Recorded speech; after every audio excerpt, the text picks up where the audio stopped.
The writer Joyce Carol Oates said, "Reading is the sole means by which we slip involuntarily, often helplessly, into another's skin, another's voice, another's soul."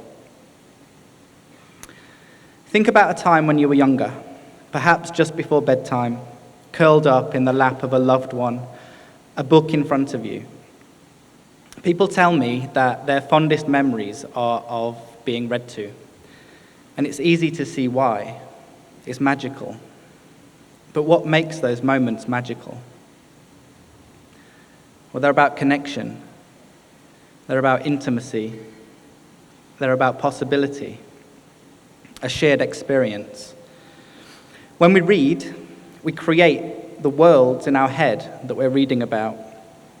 We make what is on the page live. And when we share these worlds with other people, powerful interactions occur which can change the way that we see things and change the possibilities we imagine for ourselves. Now imagine a time when you have felt lonely. How bad that feels. Some people live their lives like that. Some people that have used our services haven't had conversations for years. For years. Imagine only having your own thoughts or the TV for company. We have the power to change the realities of people like this. Shared Reading New South Wales uses the power and magic of reading aloud to reduce isolation. It brings people together to read and discuss great literature and poetry. We provide reading aloud experiences that lay the foundations for people to make meaningful and lasting changes in their life. I should know, I'm one of those people. Up until about 2010, I was very angry with my father. He left when I was 9, and we didn't have much of a relationship.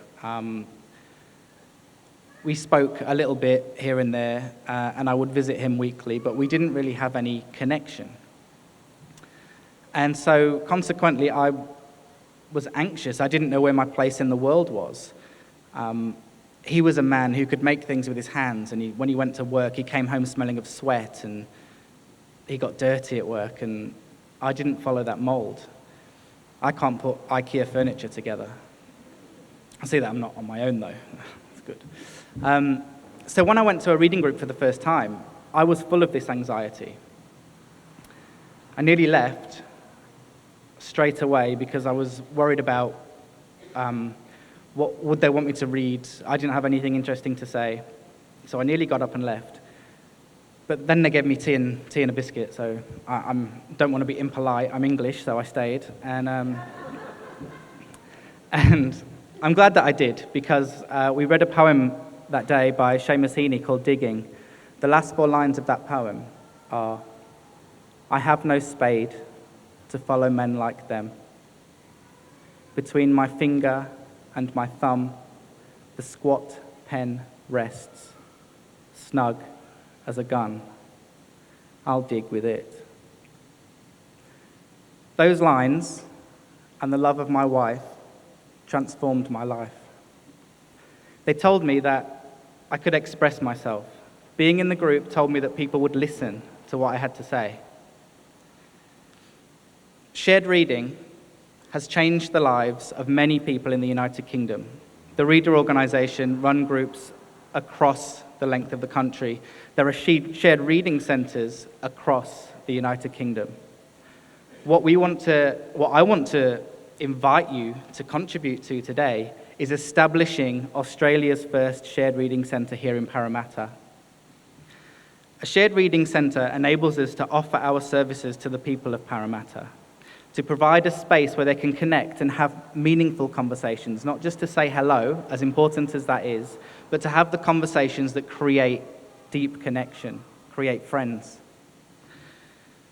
It will let us to establish a bookshop and other revenue-raising activities, and it will give us a physical presence that gives us the continuity and revenue-raising capacity to amplify our outcome. across not only Parramatta, but across New South Wales. So I want to ask you to do 3 things today. The first one is to donate, and to donate to all these great organisations and people, to dig a little bit deeper than the tokens that you've got and donate to all of them. I also want you to share our message of hope and healing. Have a look at our video. The people on there, the facilitators that we have, and the participants of reading groups have such joy on their faces, you can't fake that. And when our centre's up and running, I want to invite you to come and read with us and share your story with us. I promise that you'll find a place where you belong. Thank you.